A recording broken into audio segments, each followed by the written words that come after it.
In this video, I'm going to give you 5 simple tips that can improve your pickleball game overnight. Sometimes in pickleball, improvement takes tons of hours of practice or thousands of reps, but this video is going to be a little bit different. Sometimes there's things that just a simple mindset shift or looking at something a different way or thinking it from a different perspective can give you a quick result. So in this video, I'm going to give you my top 5 tips that I think can help your game right away. The first tip that I want to talk about is called the target fix. And you've probably heard the saying before, aim small, miss small. So one of the common things that I get with working with kind of more amateur level players is they'll hit a shot, and when I ask them, where were you trying to hit that? They'll say, I don't know, I was just trying to get it somewhere in the court. So that is a major problem, because if you don't have specific intention with every single shot that you hit, then we really can't have good control over the ball. So what I want you to do is I want you,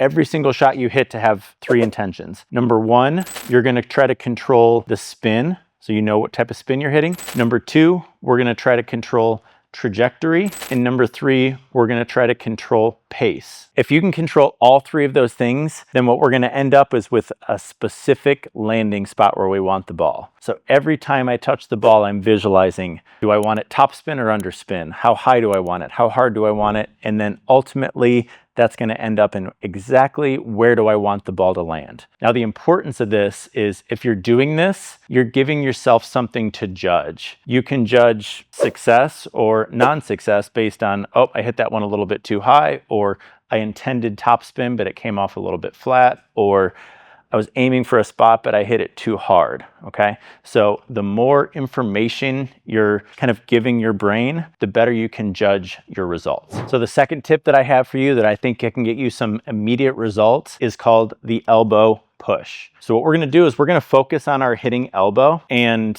I have this term that I refer to as flipping, so that anytime we hit a shot and we're kind of rolling the paddle across the body, this elbow is gonna end up flipping out, okay? And that is a major recipe for inconsistency in your game. So we're going to try to get rid of that. So for the elbow push, it's pretty simple. We're going to focus on where we want to hit the ball, whatever your target line is, and we're going to try to get our hitting elbow to move exactly in that direction. So if I want to hit it right there straight in front of me, my elbow moves that way. If I want to hit it cross court, my elbow moves that way. So a common example of doing this incorrectly, and you'll probably see this if you really look a lot at your local rec play courts, is a cross court shot that looks like this, okay? I'm trying to hit the ball that way, my elbow is moving that way. That is not what we want. It's going to give us inconsistency, net misses, high misses. So get that elbow push, get it lined up, and try to get your elbow going wherever you want the ball to go. There's nothing better than stepping on the court with a paddle that you actually feel confident in. And that's what I got when I started playing with the new Adidas Adi Power. The spin came easy, the control was there, the power is amazing, and the sweet spot is really good.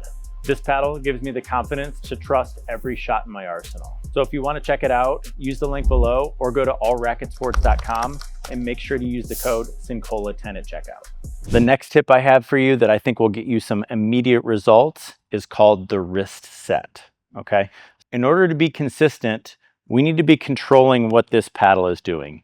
Every little movement, open, closed, left, right, is going to impact where the ball goes. So we need to be very controlled and aware of what our paddle positions are. What's most in control of the paddle position, or the closest thing to it?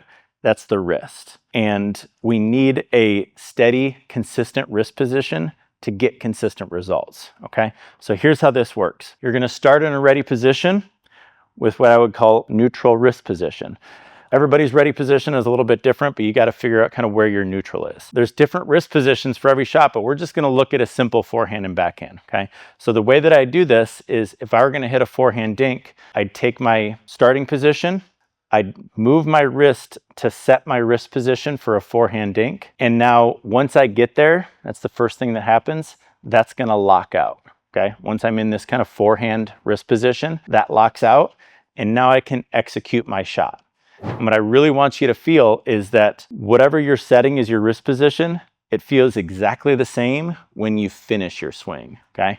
So you set it, start the swing, you finish the swing, it's exactly the same. Now then we can go back to a neutral wrist position. If you're gonna do a backhand, this is a different wrist position, right? Forehand, backhand.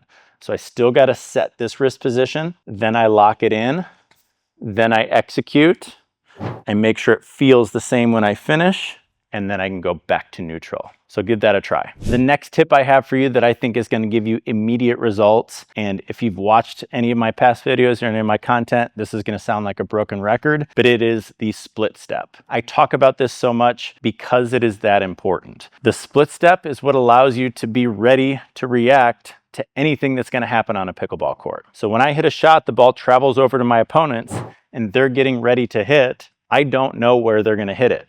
It could go forehand, it could go backhand, it could go left, it could go right, it could go hard, it could go soft, okay? So I have to be ready for anything. And the way that we do that is by timing our split step, getting our legs and our body ready to react, okay? So what we're gonna do for this is right as the ball is about to touch our opponent's paddle, we're gonna get in a nice wide base, we're gonna get low, we're gonna get our body posture nice and upright and solid, and we're gonna get our legs, most importantly, what I would refer to as loaded. That means these leg muscles are bending and they're getting ready to explode and push me wherever I need to go. So timing is key in the split step, wide base, and getting those legs ready to push you off to that next shot. So the last tip I have for you that I think is gonna help you immediately is learning to get more behind the ball when you're hitting. And in order to do this, I wanna talk about a concept called feel versus real. So I've been coaching for probably 20 years now, and I see this concept all the time where what somebody thinks they're doing is not what's actually happening. So anytime you're trying to make kind of an improvement or an adjustment in your game, you always need to exaggerate. So here's an example. I was working with my 10-year-old daughter recently. We were working on our top spin or our tip down dink, and she likes to hit the ball off to the side of her, okay? And so I was telling her, try to get the ball more like lined up with the outside of your foot, okay? So she was hitting it here, and she swore that she was doing that, right? She felt like she was doing that. So what we had to do is we had to exaggerate the feel. So I told her, okay, for the next shot, I want you to have the ball coming right at the middle of your stance. So imagine that you're lining up the ball to come right in between your two legs, and then you're gonna hit a forehand dink. And almost instantly, she started hitting the ball better. She felt like she was here, but she was actually probably about here. And now she was moving her feet, she was shuffling, she was getting behind every ball. She was hitting nice, simple push dinks rather than being a little bit lazy and kind of allowing herself to reach out to the side. So the big takeaway, the big tip here is try a couple, both forehand and backhand, where you imagine the ball is coming right down the middle of your stance.